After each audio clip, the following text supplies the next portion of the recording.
Among the top questions I've received on my videos over the last couple of years, besides why are you wearing the stupid earbuds, is what happened to the table on my Mark V? We'll address that in this video, and maybe we can even take care of it. Hey, Scott from MyGrowthRings.com here once again is in the home of my future shop. And yeah, when I bought this Mark V, this is a Mark V model 520. It's about a 20-year-old Mark V. One of the first things I noticed was it had received a little bit of abuse, and the abuse I'm talking about is it had been stored improperly. I don't know what the deal was. Much of the cast iron components, such as the bare cast iron on the tool rest here, was pretty rusted, and in fact, even some of the plated parts, like the post on this tool rest, were rusted. But what caught my eye most was the discoloration on the main table. Now, you may already know this, but aluminum, while it doesn't rust, it does oxidize. Think of it as tarnishing. And when that tarnish or that oxidization is allowed to go for a long period, it can really pit the metal.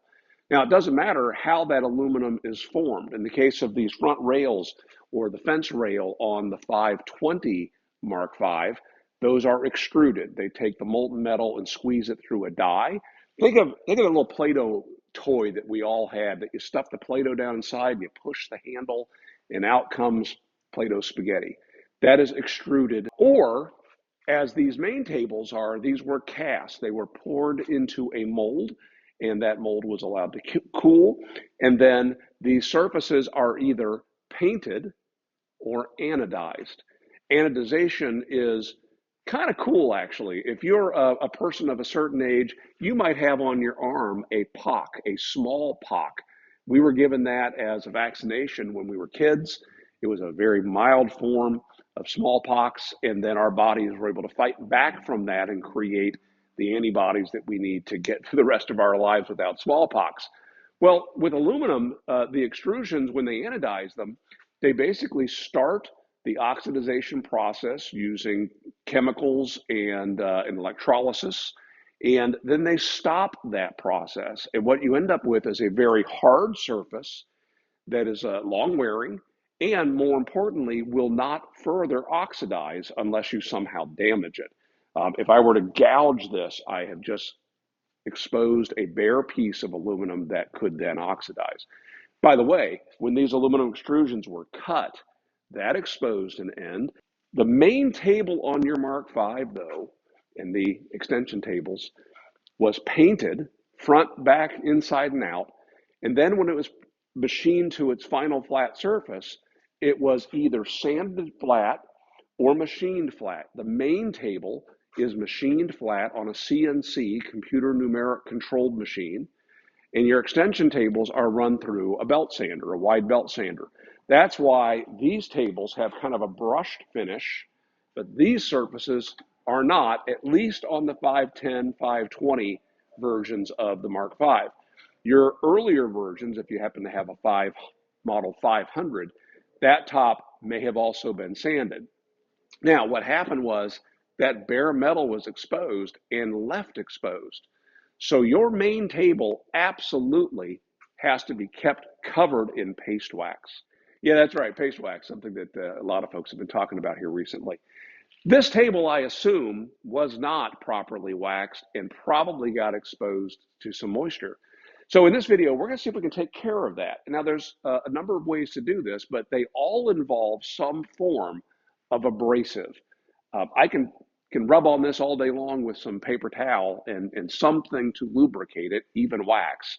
And I'm not going to cut through that tarnish. I have to introduce a little bit of abrasive. Could go all the way to sandpaper. But before we go to that extreme, we start with the least invasive, and that is a metal tarnish remover, such as Tarnex, or slightly more abrasive would be Brasso. Now, I'm going to be applying these with a paper towel, and the abrasive in these products may be enough to take care of it. And if not, I'm prepared to go up one step towards ScotchBrite. We all know this is just an abrasive cleaning pad. You can buy these in all different degrees of coarseness. The darker the material, typically, the coarser it's going to be. So if you're going to purchase some of this, you want to look for the light colors. Let's give these a try. I am most concerned about this oxidization on my main table. I've got some patches over here and here, but boy, this is really bad in this area. I find that the least abrasive of these two is the Tarnex, so we're going to begin with that. Either of these products can be damaging to the skin, so we're going to begin by putting on some nitrile gloves. And with the Tarnex, we should have some water here to flush the surface with after we're done.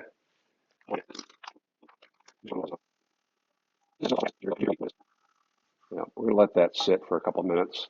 In the meantime, I'm going to move on to using the Brasso on a different spot.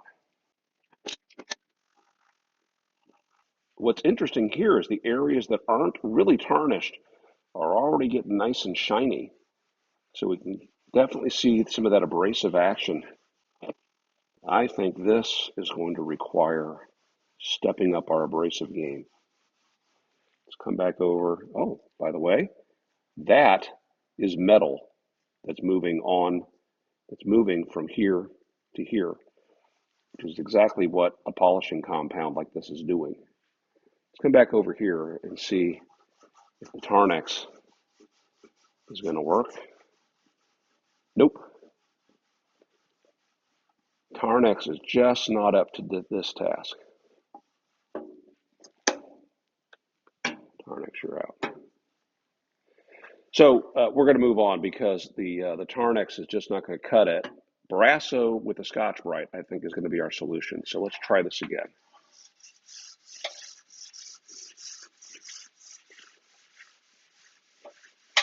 And already it is producing a slurry, which is a mixture of the Brasso and the metal that it's removing.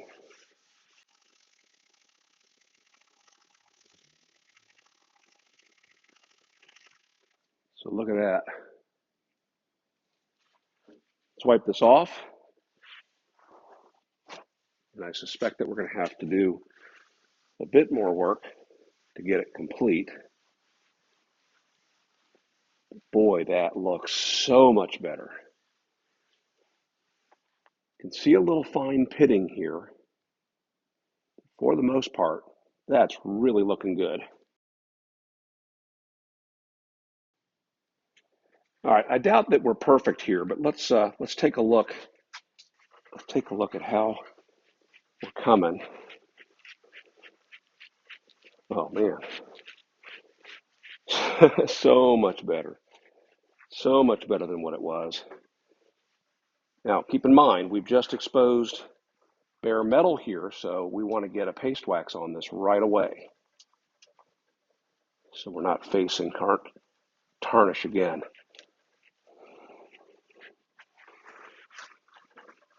So is that 100%?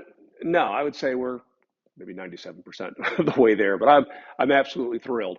I'm also curious if you've used another product or another method on your aluminum tables.